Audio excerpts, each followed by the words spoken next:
Casimero nakatama ng solid. Gumanti si Luis Neri. Casimero on the go. Bug! Grabe, bagsak si Luis Neri. Subscribe.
Yaşmış kardeşim.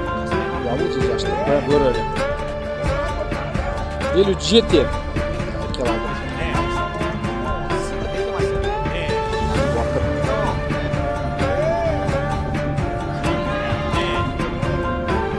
Os bichos, 40 milhões de tonnes. Sabata Abdrahmanov. 注力高いですね、今日は。はい。潜在。結構ポンポンといってもいいですよ。 Cuando lo hace abajo lo hace bastante bien. Buena izquierda. Puso en malas condiciones al japonés. Parece que va a caer. Es cuestión de tiempo. Ya le trae la cabeza de norte a sur, Julio. Y a ver si no cae. Isa sa pinakamalakas na Meksikano ngayon ay si Luis Pantera Neri, ang kaisa-isang boksingero na nagpabagsak kay Naoya Inoue, at tila ba makakalaban na ito ng ating pambato na si Cuadro Alas Janrel Casimero. Magandang laban talaga ito dahil hindi basta-basta ang boksingero na Mexicanong ito. Narito ang highlights ng mga laban nito.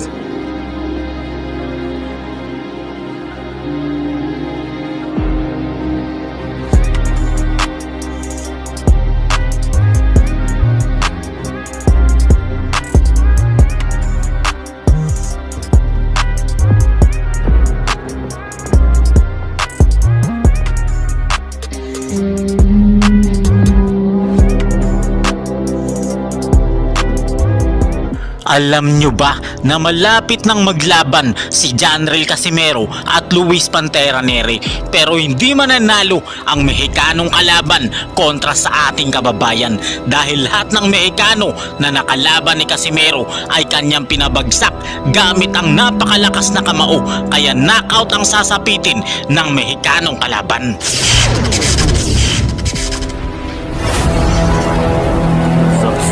Sa pagpirma ni Cuadro Alas Janrel Casimero ng kontrata sa ilalim ng Kameda Boxing Promotion, isang napakagandang laban ang nakaabang sa kanya. Sa pag-akyat sa featherweight division, si Luis Pantera Neri agad ang posibleng makalaban ng ating bida. Sa huling laban nitong si Luis Neri ay nagkaroon ng partnership ang Kameda Promotion at Santer Promotion ni Luis Neri sa bansang Mexico. Napakaganda ng pinakitang laban ni Luis Neri dito kontra sa isang Hapon na boksingero na bata ng Kameda Promotion na si Kyunosuke Kameda. Round number 7 lang po ang itinagal ng Hapon na boksingero sa pangalawang pinakamagaling na boxer ng bansang Mexico. Hoy como duele el cuerpo, arriba un misil, hay olor a pólvora, se va a terminar la pelea, se va a terminar y no más, boleto gratis. Para mañana, mi reina. Ya no va más. No más. Ahí está el boleto gratis. Felicidades. Pero itong si Casimero ay gumawa ng imposible sa kanyang huling laban. Kahit na dehydrated at alanganin ng kondisyon sa laban ay nagawa niya pa ring manalo kontra sa huli niyang nakalaban. Patay na dapat si Casimero nang labanan niya ang kalaban dahil sa sobrang gutom bago siya lumaban. Pero dahil sobrang angas ng ating kababayan, nagawa niya pa ring manalo sa laban kaya kinilabutan lahat pati ang buong bansang Japan. Isa sa pinakadelikadong laban ni Cuadro Alas General Casimero ay ang kanyang huling laban na ginanap sa Japan kontra sa preparado at napakatindi ng kondisyon ang mas bata na si Saul Chances ng Amerika pero may dugong Meksikano.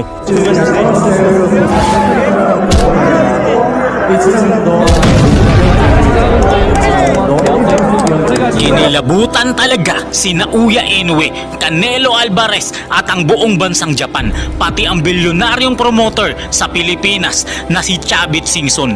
Kaya siya pinatawag nito para sa posibleng laban niya kontra kay Naoya Inoue. Papaano ba naman kasi hindi pwedeng maging mas mabigat si Casimero kay Saul Chances sa oras ng laban? 127 pounds lang ang dapat na timbang ni Casimero habang si Saul Chances ay tumimbang ng 165 pounds sa mismong laban. Ito ang naging kabayaran ng pag-overweight ni Casimero dahil wala sa kondisyon ang ating pambato. Sumobra siya sa timbangan at pigang-piga talaga ang kanyang katawan. Dumagdag pa po sa problema ni Casimero ang kondisyones na hiningi ng kanyang kalaban na si Saul Chances ay hindi siya pwede magsuot ng manipis na gloves at makapal na gloves lang ang gagamitin ng ating pambato. Dahil dito, lahat ng kanyang mga kritiko at maraming mga boxing analyst pati na yung mga boxer na talagang nakakaintindi ng rehydration ng isang boxer sa laban ay naniniwala na suicide mission talaga ang gagawing laban ni Casimero.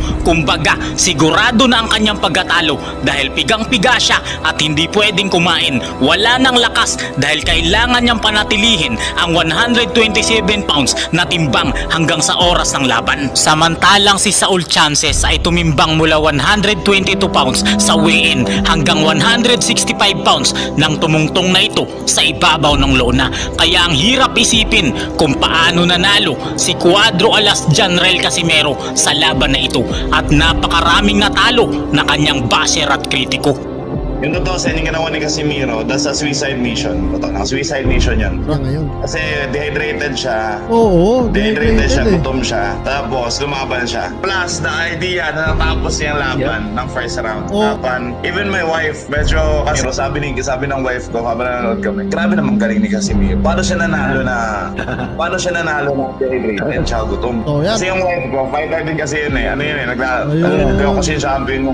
So, she understand the process. So, Kaya kinilabutan ang buong bansang Japan at natakot na talaga sila na ipalaban ang kanilang pambato na si Naoya Inoue. Kaya nila pinagbawalan na lumaban sa Japan si Cuadro Alas General Casimero pagkatapos manalo kay Saul Chances dahil ang lahat ng kanilang boksingero na nakalaban ni Casimero ay nagpatotoo na talaga na kayang-kaya talagang i-knockout ni Casimero si Naoya Inoue na kanilang pambato. Kaya sa bidyong ito, pag-uusapan natin kung paano natakot ang buong bansang Japan at kinilabutan si Inoue, si Canelo Alvarez at si Chavit Singson dahil lahat ng nakalaban ni Inoue ay natakot at natalo kay Cuadro Alas General Casimero at sila talaga ay nagpatotoo sa mga interview. Sa si Tata kay Inoue, sakaling makaharap sila. Of course, ang lakas si Tata iba. Malakas talaga si Tata. Sparring partner din ako sa Japan, ganun. Matagal din ako nagka-sparring kay Naoya.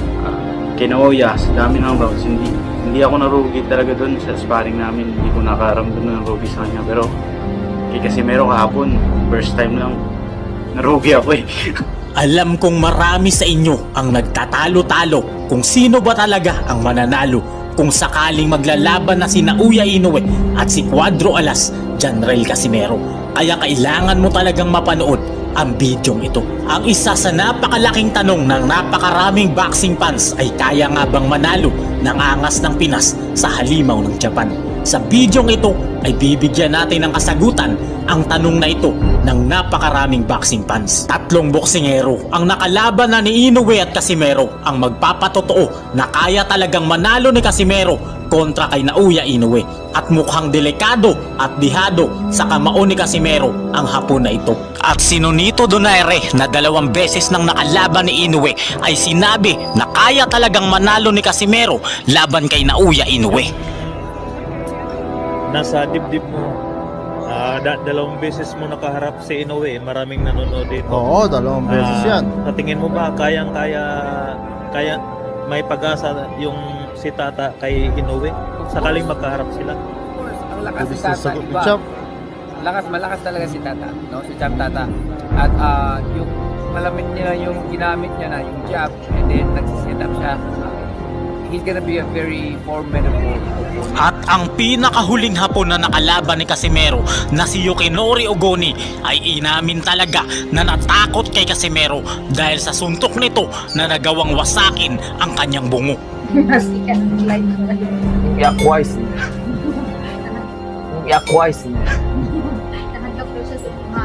Inamin talaga dito ni Ogoni na natakot talaga siya kay Casimero at siya ay natalo sa laban. At kung maglalaban si Inoue at Casimero na parehas niyang nakalaban, sigurado daw na may paglalagyan talaga si Naoya Inoue sa left hook ni Casimero. Ito ang napakatinding left hook ni Casimero na siyang tatapos kay Naoya Inoue.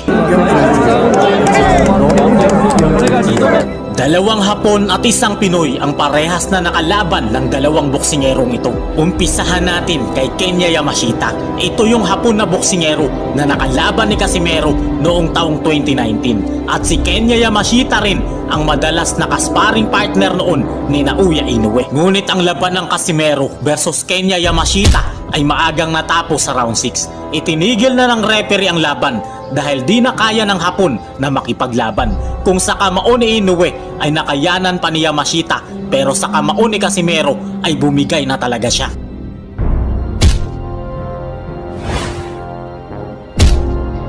Sa isang interview ay hindi daw matamaan ni Yamashita ng counter si Casimero. Pero si Inoue ay madali lang nitong natatamaan. Napakalayo ng distansya ni Casimero ayon kay Yamashita sa gitna ng laban. Kaya mahirap patamaan. Pero pag ito na daw ang umuopensa ay tumatalo na ito sa kalaban. Sinasabay ang suntok na pangmalakasan na mahirap ng iwasan.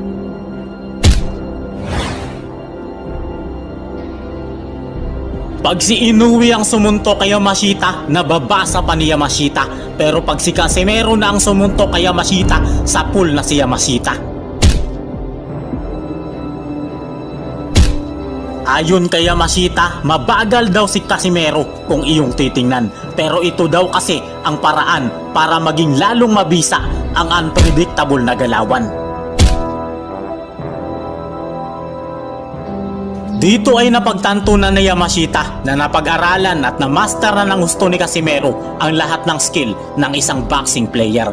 Kaya kahit na si Inoue ay isang complete fighter, makakahanap pa rin ng paraan si Casimero para ito ay matalo.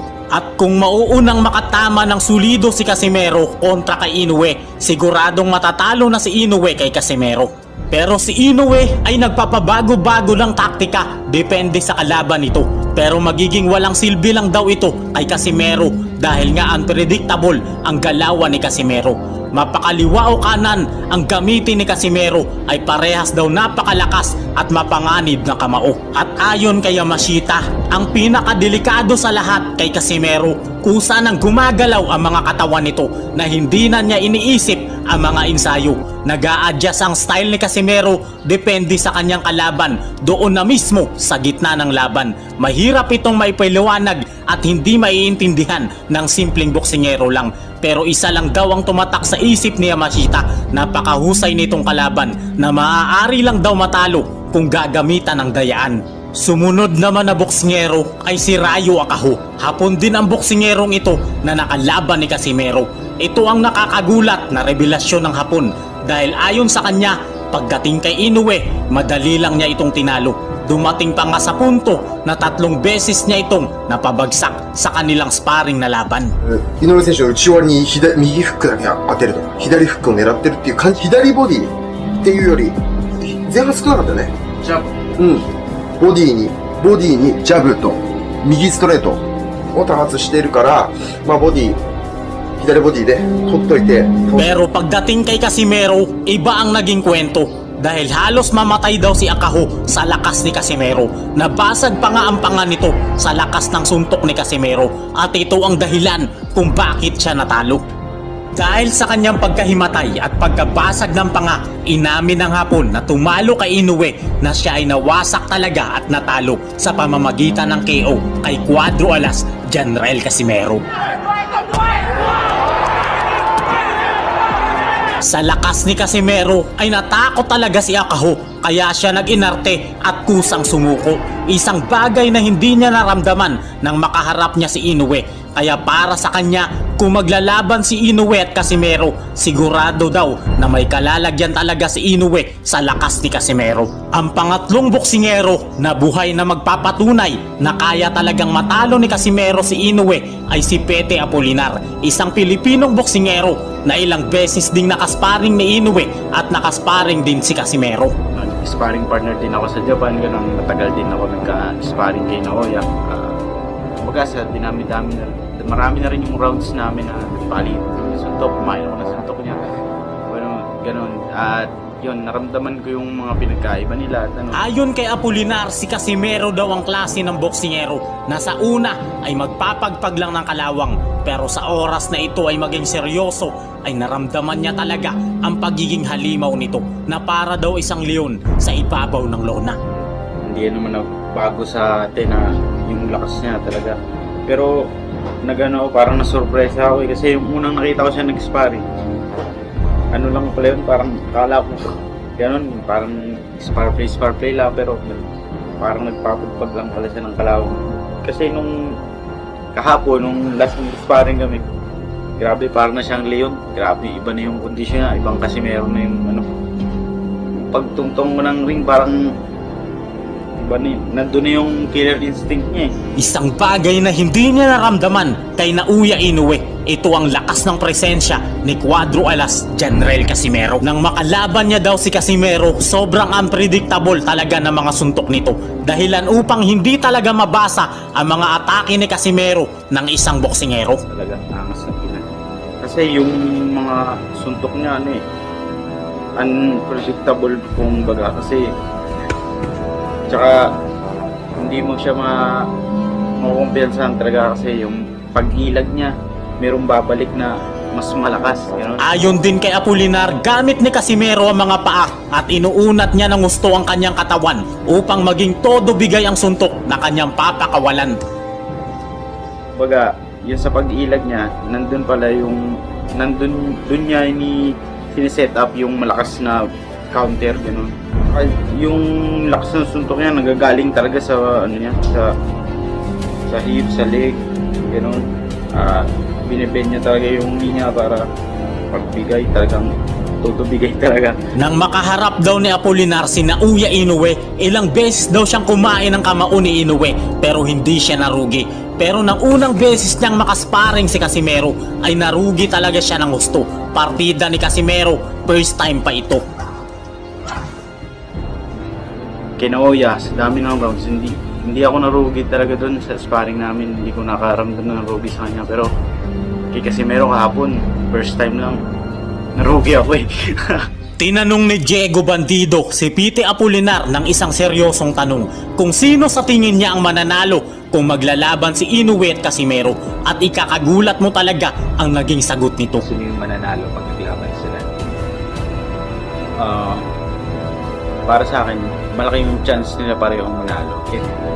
Sinong tamaan, may kalalagyan talaga kasi para sa akin, yung lakas ni Casimero iba. At sa 3 boksingerong ito na nagpatotoo na kaya talagang manalo ni Casimero laban kay Naoya Inoue, sana'y nasagot nito ang malaking katanungan sa isipan mo.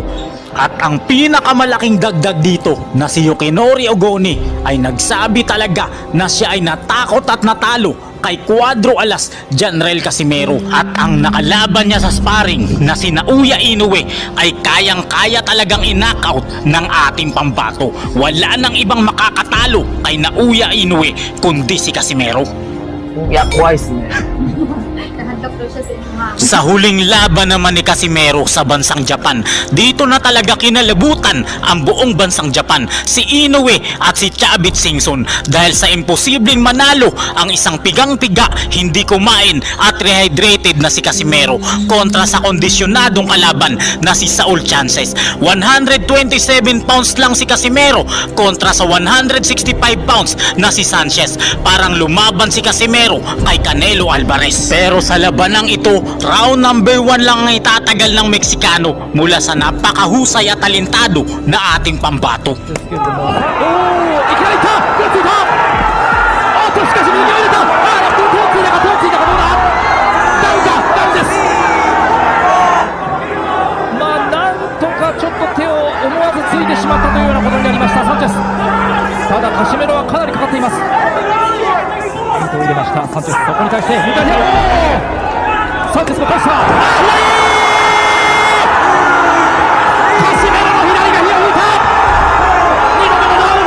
Natakot talaga ang buong bansang Japan sa lakas ni Casimero dahil sa imposible itong manalo, pero nagawa niya pa rin manalo. Pati si Chavit Singson ay kinilabutan sa ating pambato.